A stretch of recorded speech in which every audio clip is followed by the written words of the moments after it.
여러분, 같은 아파트인데 누구는 3억에 사고 누구는 2억에 삽니다. 뭐가 다를까요? 답은 경매입니다. 부동산 경매는 어렵고 위험하다는 인식이 많은데요. 사실 기본 구조만 이해하면 일반 매매보다 오히려 단순한 면도 있습니다. 이 영상 하나로 부동산 경매가 뭔지, 왜 싸게 살 수 있는지, 전체 과정이 어떻게 흘러가는지 확실하게 잡아드리겠습니다. 부동산 경매를 한 문장으로 정의하면 이렇습니다. 돈을 빌려주고 못 받은 사람이 법원에 부탁해서 채무자의 부동산을 대신 팔아달라고 하는 것. 쉽게 예를 들어볼게요. A씨가 은행에서 2억을 빌리고 아파트를 담보로 잡혔습니다. 그런데 A씨가 돈을 갚지 못했어요. 은행 입장에서는 빌려준 돈을 회수해야 하잖아요. 그래서 법원에 이 사람 아파트 팔아서 우리 돈 돌려주세요 라고 신청합니다. 법원이 이 신청을 받아들이면 해당 아파트를 공개적으로 경매에 붙입니다. 가장 높은 가격을 쓴 사람이 그 아파트를 사게 되는 겁니다. 여기서 핵심 포인트 3가지를 기억하세요. 첫째, 경매는 개인 간 거래가 아니라 법원이 주관하는 공적 절차입니다. 사기 걱정이 상대적으로 적어요. 둘째, 파는 목적이 채권 회수이기 때문에 시세보다 저렴하게 나오는 경우가 많습니다. 셋째, 일반 매매처럼 집주인과 흥정하는 게 아니라 입찰서에 금액을 써서 내는 방식입니다. 많은 분들이 궁금해하는 부분이죠. 왜 경매는 이 시세보다 쌀까? 첫 번째 이유는 심리적 진입 장벽입니다. 경매라고 하면 복잡하다, 위험하다, 전문가만 하는 거다라는 인식이 강합니다. 그래서 일반인 참여가 적고 경쟁이 덜합니다. 경쟁이 덜하면 당연히 가격이 낮아지겠죠. 두 번째, 내부 확인이 어렵습니다. 일반 매매는 집 안에 들어가서 상태를 직접 확인하고 살 수 있지만 경매 물건은 내부를 못 보는 경우가 많습니다. 이 불확실성 때문에 가격이 할인되는 효과가 있어요. 세 번째, 명도 부담입니다.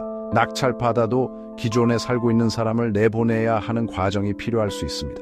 이 과정이 번거롭기 때문에 그만큼 가격에 반영이 됩니다. 결국 이 3가지 불편함을 감수하는 대가로 저렴하게 살 수 있는 겁니다.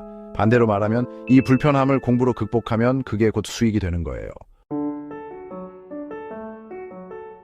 일반 매매는 주 매도자와 매수자가 직접 만나서 가격을 지금 협상합니다. 부동산 중개사가 중간에서 연결해주고 계약서 쓰고 장음 치르고 등기 이전하면 끝이에요. 경매는 다릅니다.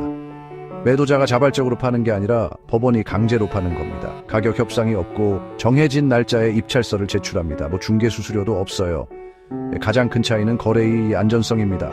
일반 매매는 매도자가 사기를 칠 수도 있고 이중계약 같은 위험이 있습니다.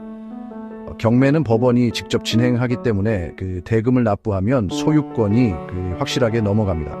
다만 경매만의 리스크도 있습니다. 권리 분석을 잘못하면 낙찰 받고도 떠안아야 하는 부담이 생길 수 있어요. 이 부분은 다음 강의들에서 자세히 다루겠습니다. 이제 경매가 처음부터 끝까지 어떻게 진행되는지 전체 흐름을 보겠습니다.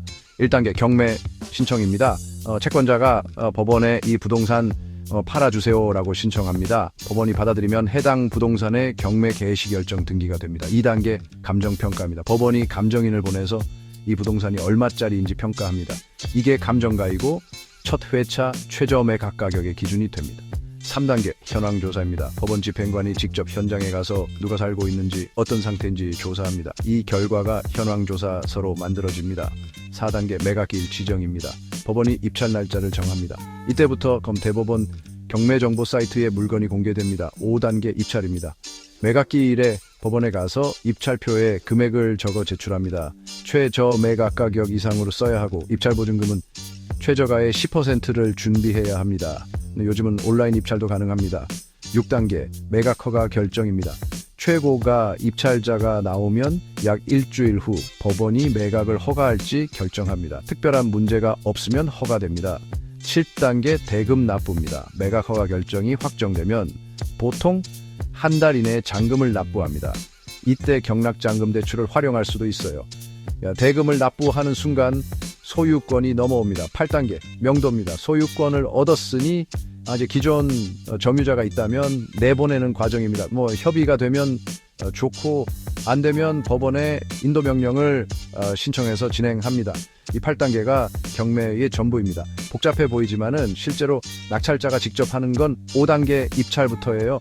그 전까지는 법원이 다 해놓습니다. 경매는 특별한 자격이 필요 없습니다.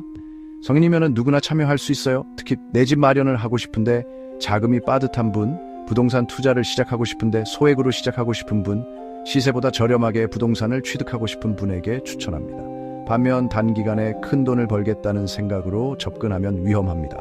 경매는 공부가 필수이고 특히 권리 분석은 돈을 지키는 기술입니다. 공부 없이 뛰어들면 싸게 산 게 아니라 비싸게 산 거였다는 결과가 나올 수 있어요. 오늘 1강에서 부동산 경매의 기본 개념과 전체 흐름을 살펴봤습니다. 정리하면 이렇습니다. 경매는 법원이 주관하는 공적 매각 절차이고 심리적 진입장벽 때문에 시세보다 저렴하게 취득할 수 있는 기회가 있으며 전체 과정은 8단계로 이루어집니다. 다음 2강에서는 경매의 각 단계를 더 구체적으로 살펴보고 꼭 알아야 할 기본 용어들을 정리하겠습니다. 경매 공부 어렵지 않습니다. 하나씩 같이 가봅시다. 구독과 좋아요 부탁드립니다.